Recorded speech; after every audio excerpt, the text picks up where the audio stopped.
На похоронах царила тишина, отягощенная тяжестью скорби. Ряды солдат стояли по стойке смирно, их лица были непроницаемы, сердца разрывались на части.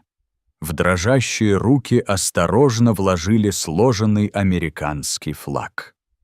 Семьи держались друг за друга, изо всех сил стараясь оставаться сильными.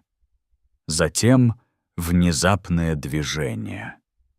Пес К-9, чьи темные глаза были полны чего-то, чего никто не мог понять, вырвался из-под удерживавшего его поводка. Прежде чем кто-либо успел среагировать, он вскочил на гроб, упершись лапами в гладкое дерево.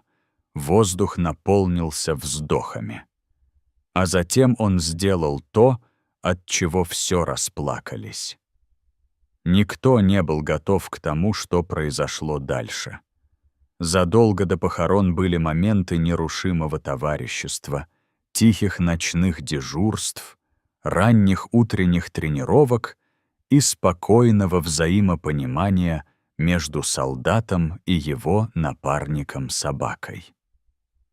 Их связь основывалась не только на приказах и повиновении, но и на доверии, возникшем в пылу битвы, и укрепленном осознанием того, что они зависят друг от друга в выживании. Солдат был не просто его наставником. Он был его лучшим другом, его защитником, его миром. На каждом задании, в каждом патруле они действовали как единое целое. К-9 научился обнаруживать скрытые опасности, стоять на страже и бросаться вперед по команде. Но в промежутках между этим хаосом случались и более приятные моменты. Солдат почесывал его за ушами после долгого рабочего дня, делился пайками под звездами, шептал слова утешения, когда к нему подкрадывался страх. Для военных он был служебной собакой, но для солдата он был членом семьи, а для собаки его проводник был всем. Предполагалось, что это будет обычное задание, последняя операция перед отправкой домой. Солдат и его напарник из К-9 вместе прошли через бесчисленные операции, преодолевая опасные местности, отслеживая угрозы и спасая жизни. Но война непредсказуема, и в тот день судьба уготовила нечто иное. Отряд осторожно продвигался по незнакомой деревне, К-9 шел впереди, уткнувшись носом в землю и насторожив уши. Его учили чувствовать опасность до ее появления, обнаруживать невидимые угрозы, которые могли превратить обычное патрулирование в кошмар. Затем он остановился. Его тело напряглось. Его проводник слишком хорошо знал этот сигнал. Что-то было не так. Мгновение спустя мир взорвался. Оглушительный взрыв сотряс землю. Дым, огонь, хаос. Первым побуждением солдата было не бежать, а защитить своего напарника. Он повернулся, потянувшись за К-9, но урон уже был нанесен. Когда пыль осела, солдат лежал неподвижно, прикрывая своим телом ту самую собаку, которую он поклялся защищать. К-9 толкнул его локтем, поскуливая, ожидая знакомой команды остановиться. Но ее так и не последовало. Единственный человек, которому он доверял больше всего, ушел. И впервые поле боя показалось пустым.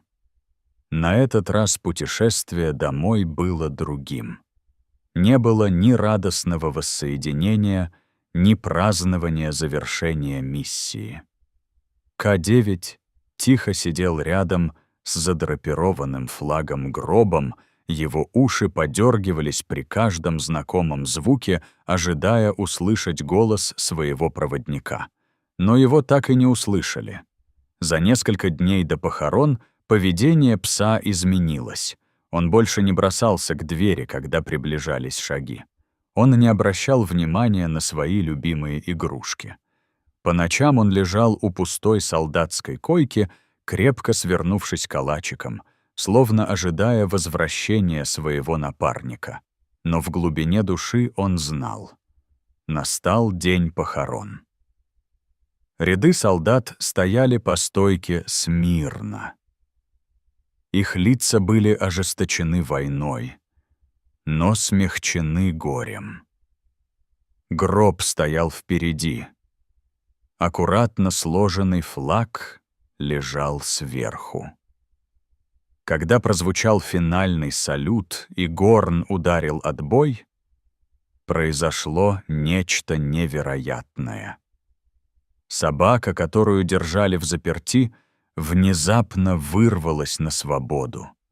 Одним прыжком он вскочил на гроб, упершись лапами в дерево. Над толпой повисла тяжелая тишина. Он не лаял, не скулил.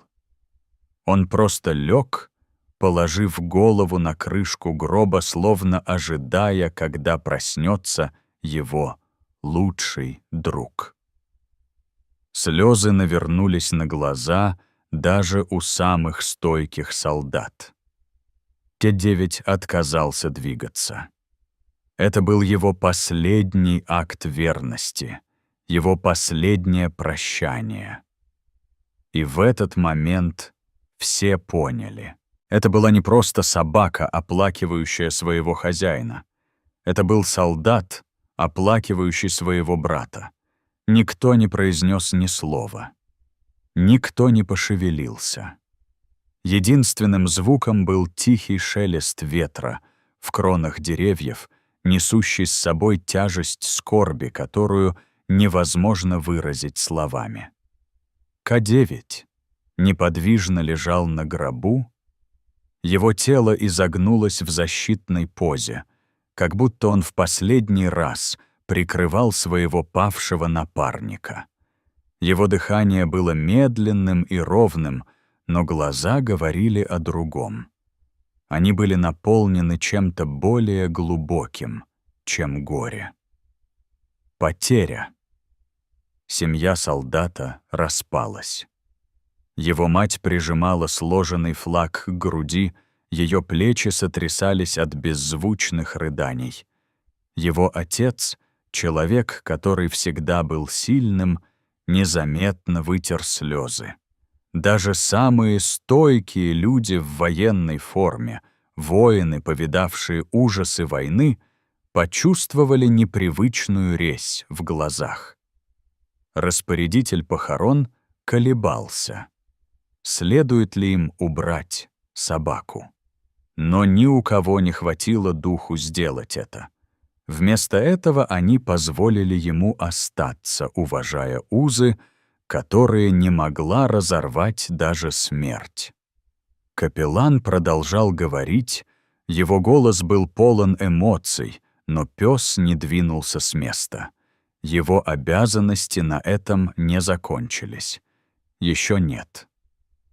Прошли минуты, затем час. Пес все еще отказывался уходить. Он не просто скорбел. Он нес последнюю вахту. Казалось, в глубине души он верил, что его дрессировщик может вернуться, что все это было ошибкой. Но когда последняя нота «тапс» затихла в воздухе, что-то изменилось. Собака тихо заскулила.